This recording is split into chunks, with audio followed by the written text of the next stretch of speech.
Olá, meus queridos irmãos do Seminário Gerado para Milagres.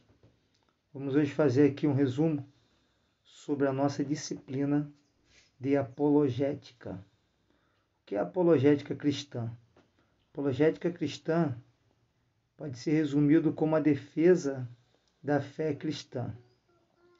Quando nós falamos em defesa da fé cristã, falamos em defesa racional, em argumentar com racionalidade sobre aquilo que nós cremos. Vou pegar aqui uma frase muito inteligente e interessante do reverendo John Stott, já finado, que diz: a fé e o pensamento caminham juntos e é impossível crer sem pensar. Já cunhava Santo Agostinho a seguinte frase: crer para compreender e compreender para crer. Então, a apologética nos serve como uma ferramenta de demonstração de que a nossa fé é uma fé racional e com argumentos racionais nós podemos dar demonstração da mesma. O próprio apóstolo São Pedro, numa das suas epístolas, orienta que nós devamos estar prontos a responder a qualquer um que nos pede razões da nossa fé, confirmando neste versículo que a nossa fé tem muitos elementos e pontos racionais. Bom, a importância da apologética. Preste bem atenção nessa estatística. 31% dos cristãos nascidos de novo pensam que se uma pessoa é suficientemente boa, ela pode ganhar lugar no céu. Onde entra a apologética aí? Entra para defender que o nosso lugar nos céus não é um lugar garantido por méritos, por meritocracia, mas pela graça do Senhor. E graça é um favor imerecido. Segundo ponto da estatística, aproximadamente metade dos cristãos nascidos de novo, isto é, 47%, pensa que Satanás não é um ser real, senão um símbolo do mal. É surreal, né? Mas 47% dos cristãos acreditam que Satanás é uma figura mitológica, apenas representativa e não a personalidade em si. Terceiro item da pesquisa, da estatística. 24% dos cristãos nascidos de novo pensam que quando Jesus viveu na Terra, pecou, tal como as demais pessoas, comparado com 49% entre os não cristãos. Então nós temos um percentual muito alto das pessoas que pensam que Jesus foi tocado por um estado de pecaminosidade, ou seja, que ele pecou. É um número bem alarmante. Último ponto da estatística, aproximadamente em cada 4, ou seja, 26% dos cristãos nascidos de novo, creem que não importa a fé que a pessoa siga, porque todas ensinam o mesmo, uma crença sustentada por 56% dos não cristãos. Então, nós vemos que tem um trabalho muito grande dentro da igreja para nós praticarmos apologética dentro e apologética fora, né? Esse último item, a gente pode resumir naquela frase: todos os caminhos levam a Deus. Sabemos que é mentira. Somente Jesus Cristo é o caminho, a verdade e a vida. Então, a apologética cristã é de grande valia para nós. Bom, vamos pegar aqui uma visão histórica da apologética dos pais da igreja, dividindo aqui em Tertuliano e os pais alexandrinos, dentro dos primeiros séculos da igreja, né? Bom, Tertuliano supunha que a filosofia é produto da mente pagã e, consequentemente, inútil para defender a fé cristã. Isso equivale a ignorar a base bíblica da apologética. B. Que não há razão pela qual não possa haver uma atividade filosófica cristã. A gente resume essa ideia aqui do Tertuliano numa frase: o que tem a ver Jerusalém com Atenas? Ele defendia acirradamente que não existia uma comunicação entre a fé e a razão, entre a teologia e a filosofia. Agora vejamos os pais alexandrinos. Clemente, Orígenes e outros, que eram de Alexandria, no Egito, proposital e habilidosamente, eles usavam a filosofia platônica e também a estoica para dar à fé cristã uma expressão filosófica. A filosofia pode aguçar os conceitos. Já os pais alexandrinos, citados aqui Clemente e Orígenes, acreditavam que a filosofia poderia ser uma ferramenta muito útil para a teologia, a fim de expandir a parte racional da filosofia, fazendo-a ser entendida e difundida. Outra parte da visão histórica da apologética, aqui já na patrística e na escolástica, né? Dois representantes aqui, Agostinho como a cabeça da patrística, o maior potencial da patrística, e o São Tomás de Aquino como a maior potência da escolástica. Agostinho ensinava que a filosofia é uma criada útil que pode ser empregada em favor da fé religiosa, esclarecendo-a e defendendo. Lembrando que Agostinho ele traz Platão para dentro da teologia. Nós brincamos dizendo que Agostinho batizou Platão, e o São Tomás de Aquino ele traz Aristóteles, né? O Platão ele cria no mundo ideal que o conhecimento primeiro é no mundo das ideias e depois ele passa para os nossos sentidos. E Aristóteles acreditava que primeiro os nossos sentidos têm contato pelo olfato, a visão, a audição, o paladar e o tato, e a mente processava, não é? Então nós temos aí essa inversão de conceitos e de crença, mas os dois, enfim, mesmo um defendendo Platão ou Aristóteles, eles abraçam a filosofia clássica, trazendo-a para dentro da teologia. São Tomás de Aquino foi um apologeta refinado. Sua obra Suma contra Gentiles defendeu a fé cristã contra a maneira materialista e não espiritual, como certos filósofos árabes, como Averroes, nós temos também Avicena, o Maimônides. Maimônides era judeu, na verdade, mas o Averroes e o Avicena eram muçulmanos. Eles utilizavam a filosofia de Aristóteles. A apologética de Tomás de Aquino foi tão bem sucedida que se transformou em uma força dominante durante séculos na Igreja Ocidental. Lembrando aqui que esse episódio aqui é porque a filosofia se renasceu muito, tanto na Igreja quanto com os muçulmanos, e até mesmo no meio dos judeus com Maimônides, tá? Mas o São Tomás de Aquino ele faz apologética contra os muçulmanos, filósofos árabes, como Averroes e Avicena, principalmente Averroes, que utilizavam essa filosofia para a implantação de ideias bem materialistas, enquanto São Tomás de Aquino usava a filosofia para fins espirituais. Ele chega a escrever a Suma Teológica, comprovando a existência de Deus em 5 vias, que são 5 vias de Aristóteles.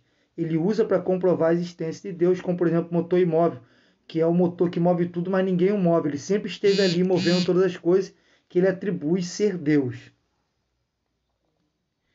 Bom, aqui chegamos na parte do liberalismo teológico, mais próximo de nós, posterior à Segunda Guerra, na Alemanha, onde começou a Reforma Protestante. Tivemos problemas lá também com o liberalismo teológico, sobretudo com Rudolf Bultmann. Principais ênfases. A palavra seria uma mensagem divina, mas não uma fonte de informação de fatos ou ideias religiosas. Ou seja, não podemos comprovar fatos históricos na palavra de Deus. Algumas coisas ali não são literais, mas são figurativas. A substância da proclamação da igreja não depende de fatos históricos, ou seja, a Bíblia não pode ser comprovada em tudo historicamente. A abertura do Mar Vermelho, os milagres, a ressurreição de Cristo para ele era como se fosse uma mensagem, como a fênix que renasce das cinzas.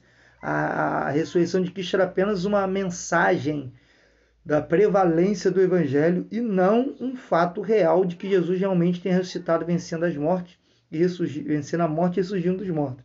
Salvação pela morte de Cristo na cruz, a ressurreição do corpo e a vida eterna devem ser reinterpretados em categorias existenciais, ou seja, aqui a gente acaba com a sobrenaturalidade aqui começa a briga do Jesus Messias, né? Jesus o Cristo e Jesus histórico. Jesus realmente existiu, mas colocaram muito mito em cima desta existência. O liberalismo teológico seria uma esquerda da teologia e desacredita nos milagres, né? Tal interpretação conduziria o fiel a um viver ético e autêntico, no qual o homem assume responsabilidade por suas decisões por meio de uma decisão em fé. Então, a mensagem bíblica é uma mensagem que fortalece a fé, portanto, não consubstancia milagres como fatos históricos, machado flutuando, o mar abrindo, a ressurreição de Cristo, são fatos questionáveis para o liberalismo teológico, uma vez que eles passam apenas uma mensagem e não a veracidade do fato em si, que o fato aconteceu. Terrível, não é? Por isso precisamos da apologética, da fé cristã. Aí, para combater o liberalismo teológico, surge a neo-ortodoxia, especialmente com Karl Barth, né? Que também é um alemão. Inclusive, o Bultmann, o Barth e o Dietrich Bonhoeffer, que lutou contra o nazismo, congregavam na mesma igreja, não é? Que gozado. Para Karl Barth, a palavra de Deus é Cristo, e somente Ele, e não nenhum relato escrito ou narrativa humana. A Bíblia só se torna a palavra de Deus quando é sentida como revelação ou manifestação divina na vivência e na experiência espiritual do cristão. Então, de acordo com o reverendo Augusto Nicodemos, o Karl Barth fica em cima do muro, porque ele vai fazer apologética contra o liberalismo teológico, com a neo-ortodoxia, mas ele mesmo não crê na inerrância da Bíblia Sagrada, embora em nenhum dos seus livros ele diga onde a Bíblia erra. Para ele, a Bíblia não é a palavra de Deus, mas Cristo, tão somente Cristo é a palavra de Deus. No entanto, a Bíblia se torna a palavra de Deus quando ela é lida por um fiel. Então, ela não é a palavra de Deus, ela se torna a palavra de Deus à medida que ela é revelada ao coração do leitor e ele começa a vivenciar, experienciar isso na sua vivência cristã. Então, ela não é a palavra de Deus, se torna a palavra de Deus e ela não é inerrante. Então, opinião minha pessoal, essa neo-ortodoxia, ela não consegue resolver o liberalismo teológico, não é? Bom, aqui eu quis pegar uma das seitas que nós temos para que nós possamos fazer apologética sobre ela. Fazendo sempre um link aqui com as seitas atuais e problemas antigos que a igreja já tinha aparentemente resolvido. Por exemplo, vou falar do arianismo e vou desembocar com as testemunhas de Jeová. O fundador do arianismo foi Ário. Ele estudou com Luciano de Antioquia, que viu Jesus como um ser intermediário semidivino, não era Deus.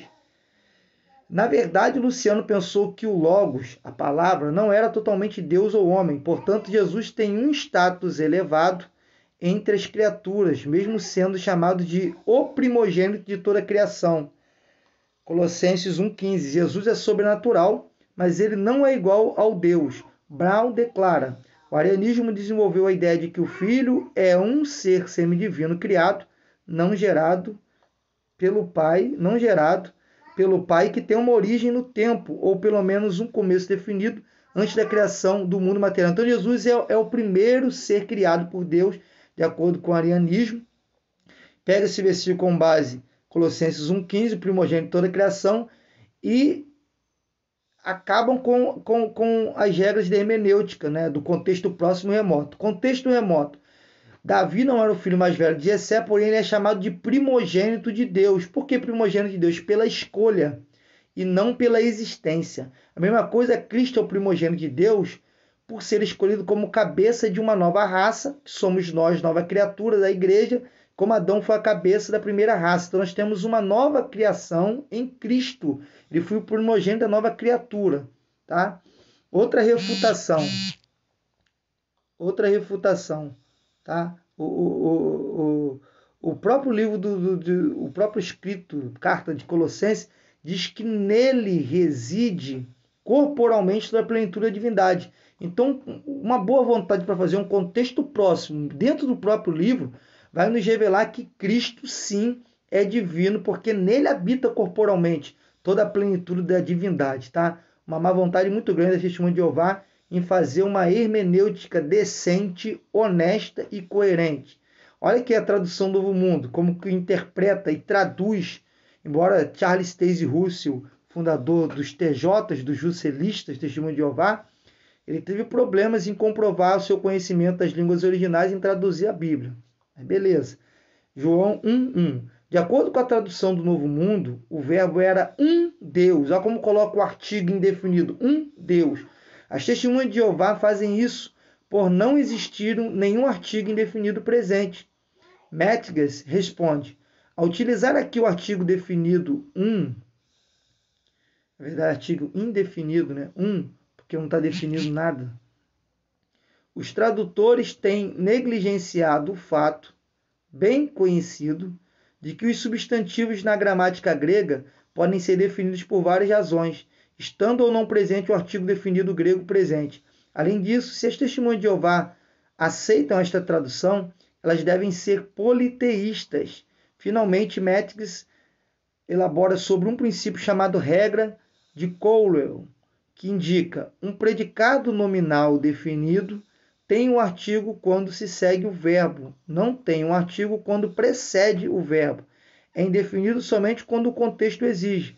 Na verdade, essa declaração sem um artigo definido não é estranho em um contexto joanino. Aqui é o que eu disse. Outras passagens que a testemunha de Jeová distorcem é 1 Coríntios 15, Colossenses 1, 15 a 17, porque nele todas as coisas foram criadas. O outro não está presente no original grego, comentário de Métrix. Na realidade, a antiga heresia de Colossos, que Paulo teve de combater, se assemelha à opinião dos modernos testemunhos de Jeová, pois alguns dos colossenses defendiam a noção gnóstica, o gnosticismo sempre foi um problema, de que Jesus foi o primeiro de muitos intermediários, de muitos outros intermediários que criaram entre Deus e os homens, né? Espécie de demiurgos. Em segundo lugar, o verbo criar, em referência ao Filho e Pai, não está aqui. Da mesma forma, a referência para o primogênito da criação não indica inferioridade a Deus, mas a primazia sobre a criação. Foi o que eu expliquei na fala anterior. Comentários Métrix. O que Deus gera é Deus, assim como o homem gera homens. O que Deus cria não é Deus, assim como o que o homem faz não é homem. De fato, no mesmo livro, Colossenses 2:9, menciona a divindade de Cristo como presente do indicativo de habita, indicando que a plenitude de Deus habita em Jesus corporalmente. É por isso que se criou o credo, né? O credo diz que Cristo foi gerado e não criado. Gerado no ventre de Maria. Ele teve geração, uma existência geracional para nascer como ser humano, mas ele nunca foi criado porque sempre existiu, é Deus.